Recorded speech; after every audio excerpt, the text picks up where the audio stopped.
Yan, natapos na yung pag-terminate natin sa mga branch circuit sa ating panel board. Yan, halos kompleto na.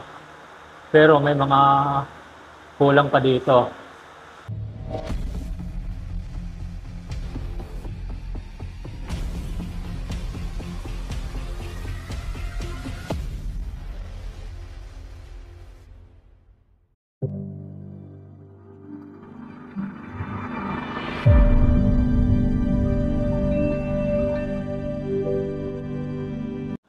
Tatap na natin yung wire to circuit breaker.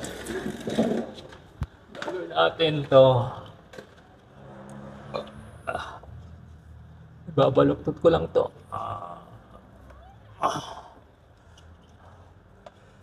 Hit nga na itong baluktutin dahil malaki. Kaya ako ginaganito para mayroon siyang allowance.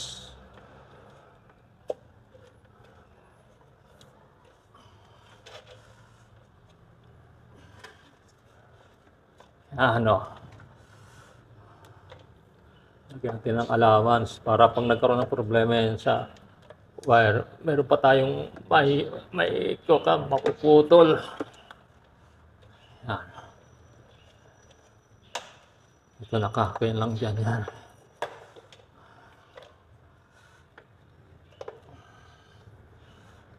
Isa pa, hindi mahirap magkabit.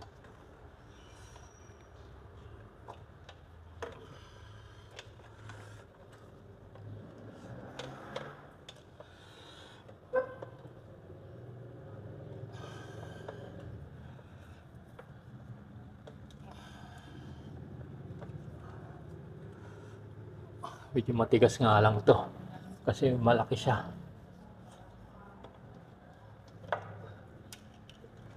Lagyan natin dito sa likod ng tubo.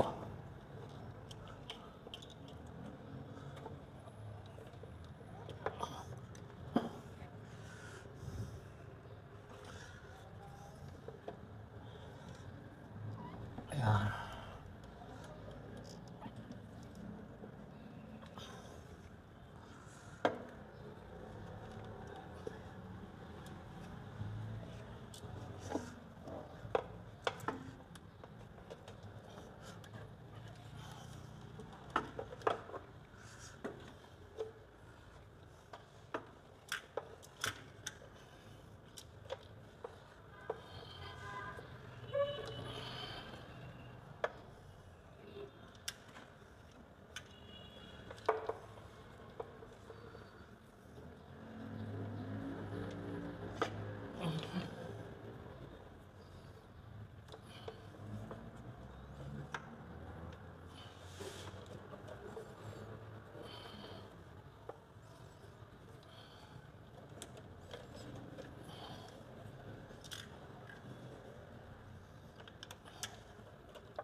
Yan, mahaba pa naman yung panya.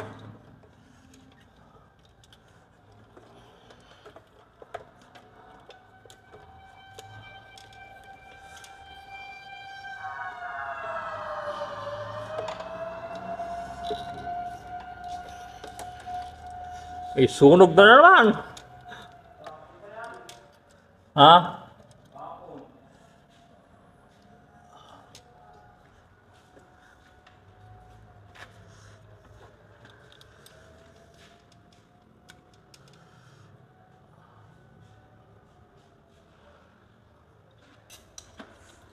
Ang grinder pang puputol natin. Mahirap putulin ito ng plies.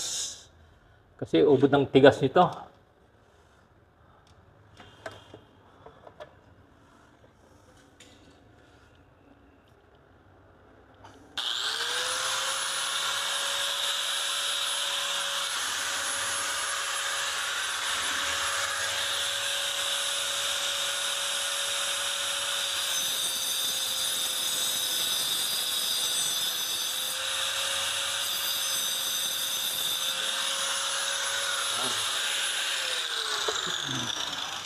Palitan na natin yan para may kabit na. Pag maluwag yan, diyan nagkakaroon ng sunog.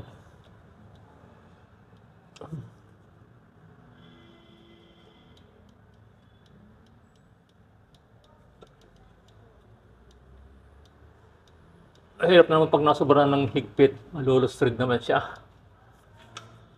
Kailangan yung katamtaman lang na higpit. Yan.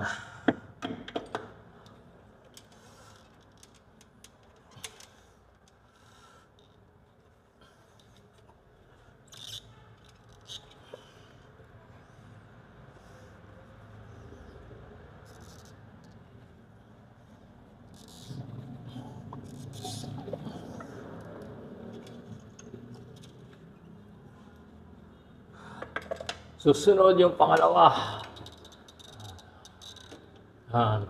Okay muna tayo dyan.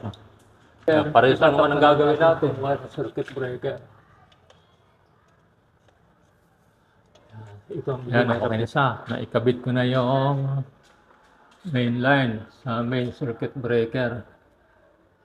Yan. Pwede nang ipabisita yan sa electrical inspector para maikabit na yung power supply papunta dito sa loob. Ito hindi pa nagagamit kasi naka-trip position siya. Yan o. Talagang ito galing talaga sa manufacturer. Ano. Yan, okay siya. Maganda tong panel board. Maluwag siya. Hindi siya masikip. Katulad ng ibang panel board, masikip yung paglalagay ng wire. Ito maluwag to, maginhawa sa pag-terminate ng mga linya-linya ng kuryente. Simulan lang natin ang pag-terminate sa ating panel board. Ikakabit ko na yung wire sa circuit breaker. Ano. Itong setup, circuit breaker, hindi ko na to binago. Naka-sit up na to sa manufacturer. Yan. Ang mga nauna kasi, mga marutas amperahe, mga pang-aircon. Yan, nasa 40 amperes. Ang gagawin natin to, puputulin ko na to. Yan o. Ang pantay doon sa circuit breaker. Yan. Putulin natin yung isa-isa. Yan. Ito yung aking pang-electrician knife. Yan. Makikita niyo yan mamaya. Maganda pagkayari niyan. Yung sa aircon number 10, yung sa mga malalayo. At yung mga mataas na horsepower na aircon, dapat digis siya. Pero pag yung mga maliliit na aircon, pwede na yung D12 na wire. Ito, kaya ako ginawang number 10 para maiwasan natin yung pagka-fluctuate sa aircon. Kasi ito, malayo at mataas ang horsepower niya. Kaya ginawa akong number 10 yung sa aircon. Gamit yung cordless para mabilis tayo. Kakuha na pala yun, nakabukas na.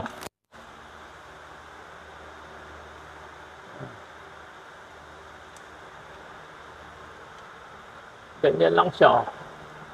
Susuot natin dyan. Yan. Tapos cordless.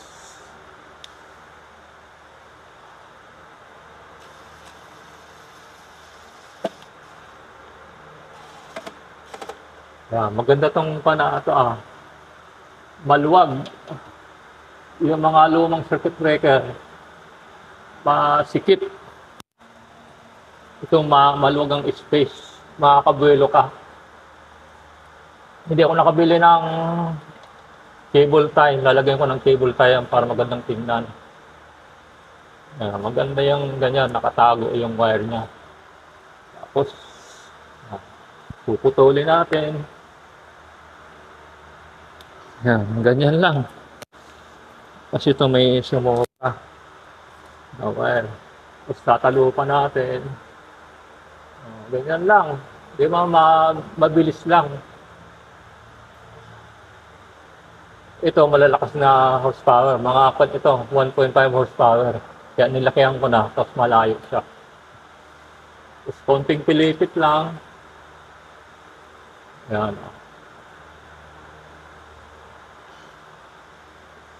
Tapos luluwagan ng kaunti para makapasok yung wire. Maluwag na pala siya. Puro pahigpit na lang palang gagawin ko.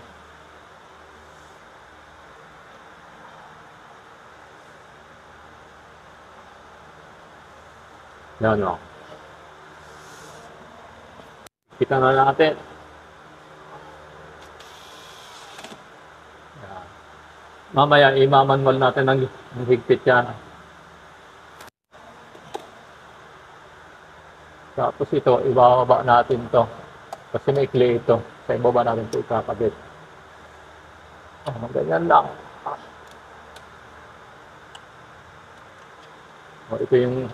Ito, okay lang kasi ito. Nasa 1 horsepower lang na aircon. Di 12, pwede na yan. Isa pa, medyo malapit naman tong destination na to.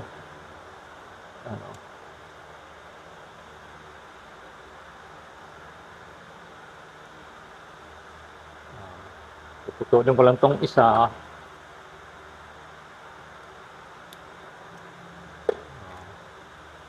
Tapos konting talop lang. Okay na yan. Oh.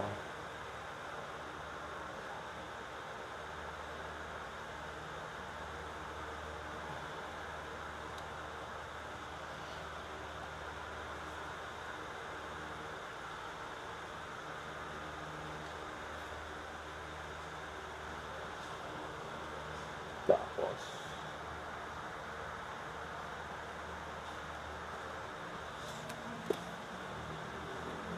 malalaman mo naman yun kung naipit yung wire.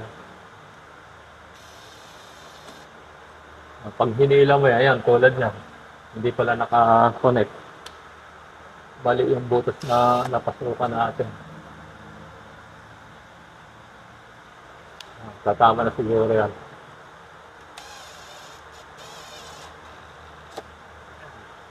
Yan, okay na yan. Susunod, aayusin pa natin yan. Pagagandahin natin yan. Itong isa, ibaba natin ito.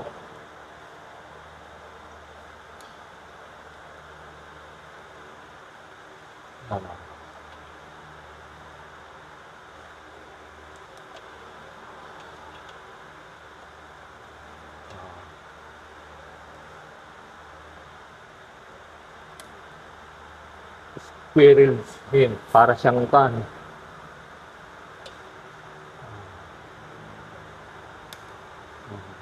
Ganun lang, oh. Maganda yung pana, konti na lang yung natira. Sa pagwa-wiring, hindi mo maiiwasan na mayroong mahaba, mayroong maikli. Kinahanglan kasi mayroong kang allowance.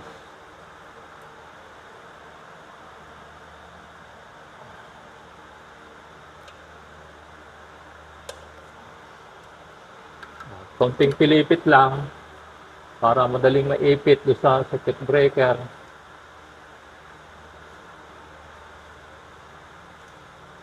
Ganyan lang. Maluwag na siguro yan. Then, puro higpit lang gagawin natin.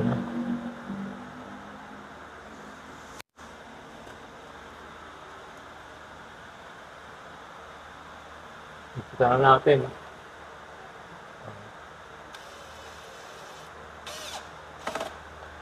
Ayan, nakakabit na siya.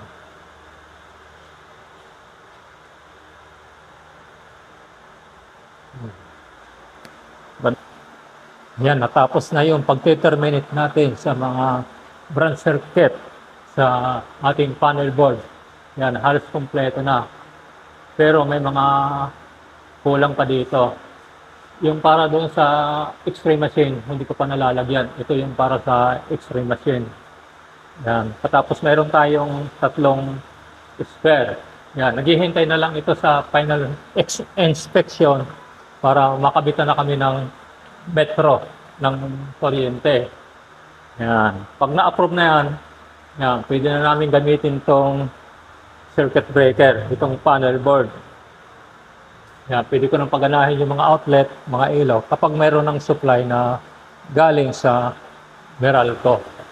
Yan. Tingnan natin malapitan. Ayan, oh. Yung main breaker na ikabit na, yung main supply na ikabit na, tapos yung ground na ikabit na rin. Yan, oh. Lalo pang gaganda yan kapag nalagyan ko na siya ng cable tie. Wala pang cable tie yan. Yan, oh. Di ba ang, yan, oh.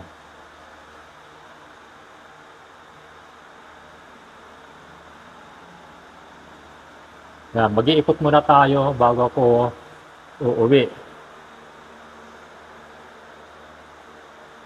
Ayan, oh. Halos tapos na. Final coating na lang hinihintay nito.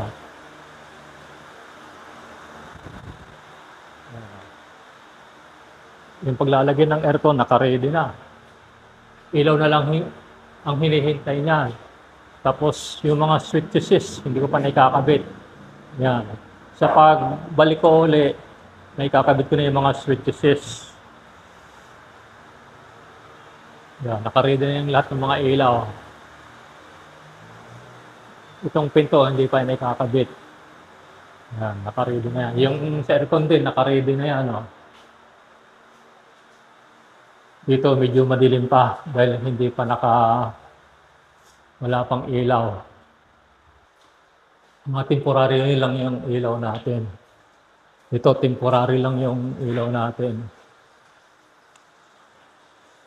Kapag naikabit na yung supply galing sa Meralco, pwede ko nang tanggalin to. Dito kami kumukuha ng temporary supply para makapagtrabaho sila. Yung mga outlet dito, hindi ko pa maikabit kasi itong granite, hindi pa siya nakakabit.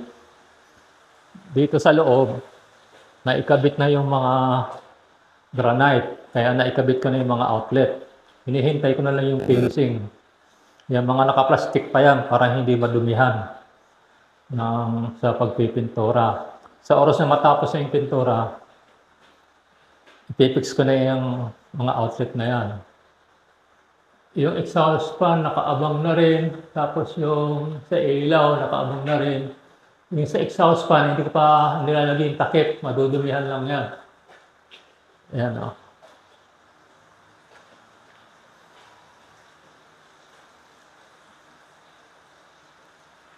Ayan, o. Kapag naikabit na yung mga granites, pwede ko nang ilagay yung mga outlet yan. Ayan, o. Yan, kasalukuyang nagluluto yung taga-stay in. Yan, ulam niya siguro yung mamayang hapunan. Ito naman yung sa X-ray machine. Naiabang ko na yung red light. No, ang purpose ng red light niyan, pag naka-on yung X-ray machine, yung ilaw na yun, sasabay dun sa X-ray machine at magsisindi ito na kulay pula. Ang ibig sabihin, operational yung X-ray machine.